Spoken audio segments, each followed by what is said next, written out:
welcome back to another video. I'm going to try to do my best to do this a one-take moment. And this is dedicated to Danek's Auto Detailing. You can find him at Danek Detailing on Instagram. Gotta excuse any noise in the background. The house is being completely remodeled. So, point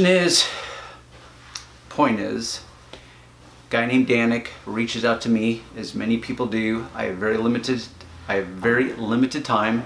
So what I thought I would do is I would maximize my time, answer his questions, make a video about it, post it, and answer a lot of your guys' questions.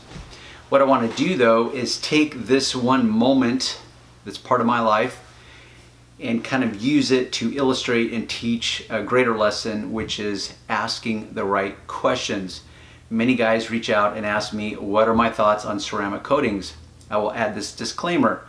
By no means am I an expert on ceramic coatings. Let me say it this way.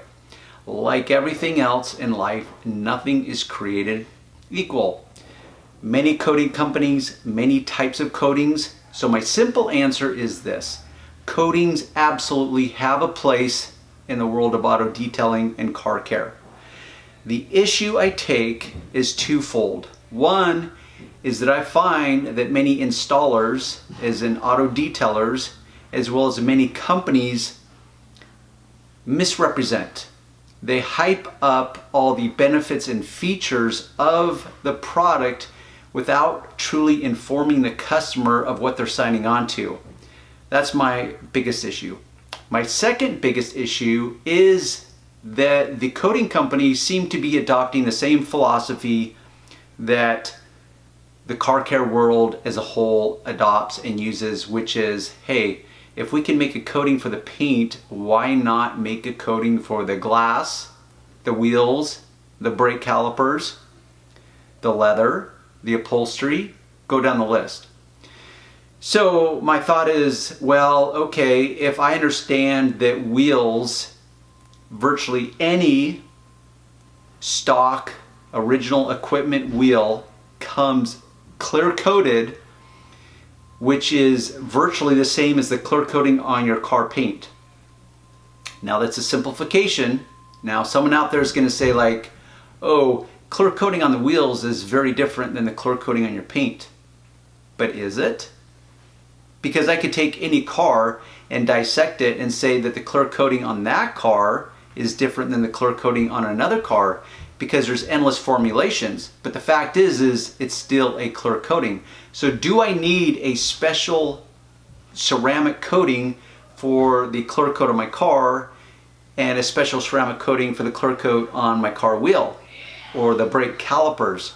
Which then leads us into, do I then need a special coating for my glass? Do I need a special coating for the leather?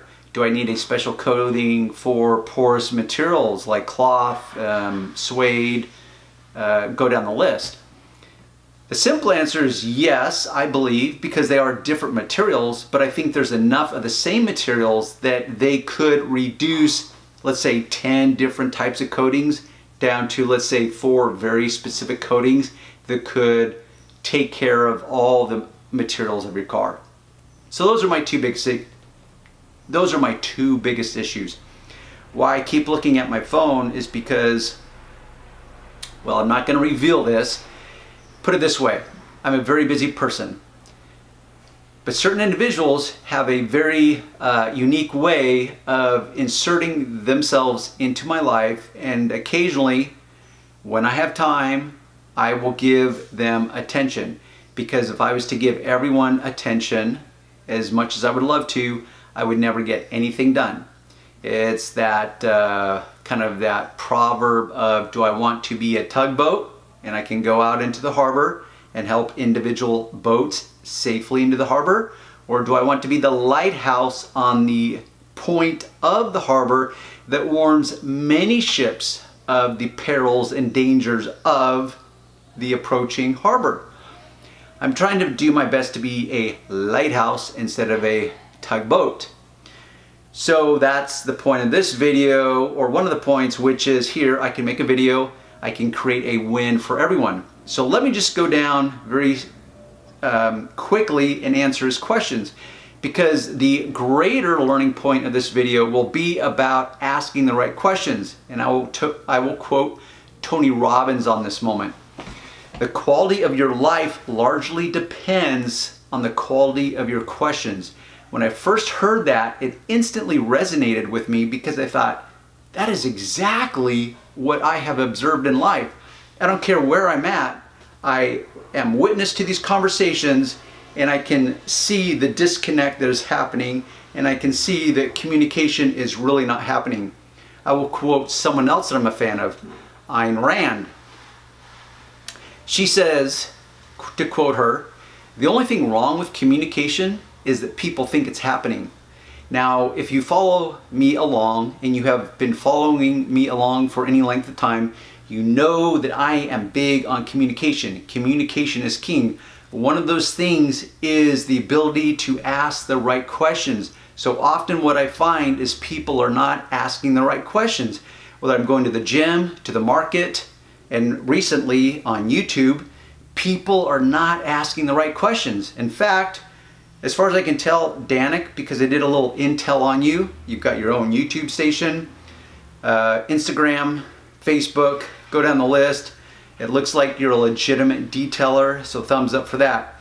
But I'm finding people are not asking the right questions. And now there's these group of people that seem to be rising, on the rise, of what I call YouTube detailers. They have learned how to talk the talk, but they've never walked the walk. So in talking about detailing, in reality, they're just regurgitating other information. They have not learned it firsthand. So in the context of teaching it to you guys, what they're really doing is just regurgitating material that's already out there, which in and of itself is not really a big problem. The bigger problem to me is that they, along the way, will embellish and hype up like so many other guys will do. And now, and this is one of my biggest issues, is that it deters.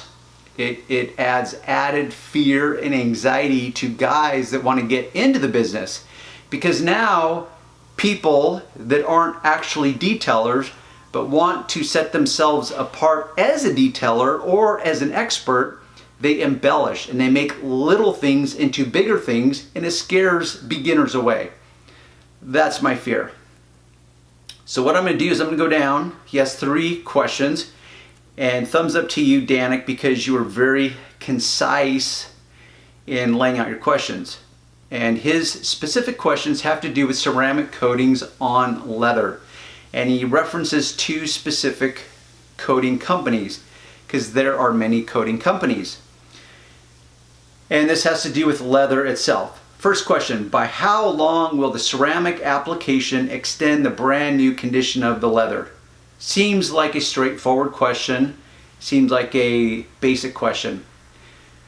And really, the conclusion I'm going to come down to has to do with communication.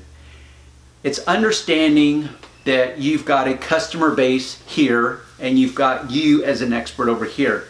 And there is often a very big gap between what you know as a detailer and what your customer knows, or probably a more appropriately way of stating that is what they don't know. So how do you bridge their gap? So the simple answer is this: it's communication. But more complex is by you asking the right questions of your customer so that you can pull out from them. Because one of his questions is, how do I create a win-win? The only way you can truly create a win-win is by understanding the other person's position. But if that person has an inability to express or articulate what they want out of the equation, then they will be limited in creating a win-win, just as you will be limited in creating a win-win. So when it comes to a service provider and a customer, you need to understand that most of your customers will come into the equation with very limited to no experience at all or complete ignorance. So you need to bridge that gap if you want to make it a win-win for them. The only way you can do that is by asking questions that they will not even know to ask due to their inexperience. So that is my answer for a lot of things. And this kind of would lead me then to what I call Darren's rule, the 60-40 rule, which is, I think I call it 60% when it comes to operating a successful, whatever that means to you. To me, that means profitable detailing business. 60% is product knowledge and technique. 40% is what I call the intangibles of any business. Communication skills, managing expectations, time management, those types of skills. So this communication, asking the right questions, understanding that your customer is limited in their experience and knowledge. So how do you draw out from them what their expectations are? The last thing I want as a professional is to have an unhappy customer come back days, weeks, months later and say, hey man, why didn't you tell me this? Or why did you not clarify this? And the end conclusion is that they're disappointed. I don't ever want that. So I know that risk prevention, risk mitigation is going to happen at the beginning, the first point of contact, and that's where I am direct and candid and honest, and I get them to start asking questions they don't know to ask. And if you go to my homepage of autofetishdetail.com, you'll see that I talk very candidly and directly to people, and I tell them, I will help you ask questions that you don't know how to ask, so that you can decide if Darren is a right fit for you, if Auto Fetish is a right fit for you, because I am not for everyone. And I want people to know that so that they can make an informed decision. So Danik, this question right there, by how long will the ceramic application extend the brand new condition of leather? Well, first off, you haven't told me exactly the brand that you're referring to, because every brand is going to have different metrics, different types of coatings that you can apply, from a 1 year to a 5 year, a 10 year. It's all across the board. So without even knowing that, so as a professional, if you were my customer and you came to me and asked me that question, I would say, well, which brand are you even referring to?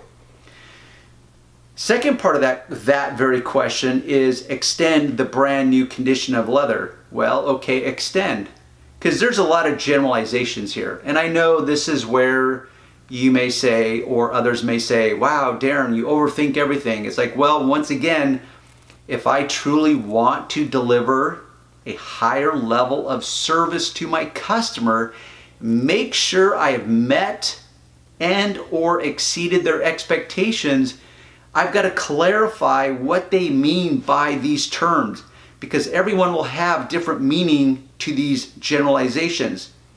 So extend the brand new condition of leather. Okay, let's define brand new. Let's define what their expectations are for normal leather that's uncoated, as in not coated with a ceramic or a protective aftermarket type of coating. So I would need to clarify that with them in order to answer the question. What I'm trying to do is get in their head, find out what's going on. You guys out of here? See you tomorrow. Tomorrow morning at 8 o'clock? Yes. Perfect. Okay. Thank you much. Tomorrow I'm going to do the floor. Okay. So I just do the shower floor today. Okay. The shower is done. Just Okay. have to do the floor and the day tomorrow. Perfect. See you at 8 o'clock. Thank you, Jose. Okay, you're welcome. Bye-bye.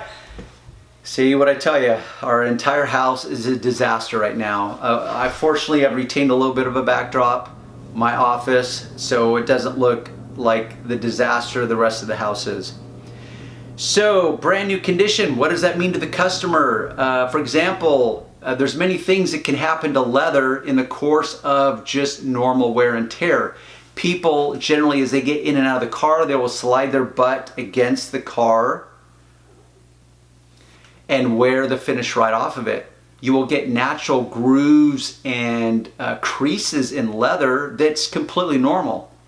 So when they talk about will it retain that new leather look, I would have to clarify with them what they mean by that and then match it up to with the brand of coating that I plan on applying and what their promises or warranty or guarantee is in regards to that specific question. Next question, how will leather ceramic create a win-win situation between a maintenance client and me as a detailer? Once again, that's where you have to get into their brain, pull out the information as to what their expectations are. Really, the win-win is you never know what that is. The point being is that everyone has a different value system, which is different than principles, which is different than standards. For example, I value health, okay? But what are the principles that I'm going to use in developing my health? Am I going to use, or am I going to strategize my nutrition, my working out, what I put in my mouth, what I don't put in my mouth? Those are the principles that I will use because I value my health overall. So if I value my car, what does that mean to me valuing my car? Valuing my car will mean I will put effort into it. Standards is completely different. So I can talk to a person and we could be both car guys and we could say how much we love cars and this and that. And I could say, oh yeah, there's nothing better than a freshly waxed or freshly washed and waxed car. For that guy, that may be all that it means to him. So he values his car. He applies certain principles to it, meaning he washes it weekly, waxes it once a month, but that's all he does. And then I look at the paint and it looks like crap because it's all scratched up. But it's got wax on it and he washes it every week. So now I realize his standards might be at a level 6. My standards, according to his level 6, might be a level 8 or a 9 or a 10. That's where standards come in. And I know this can get a little confusing, but this is what you need to understand in life because these are principles, what I call universal laws or concepts that will apply to anything in life.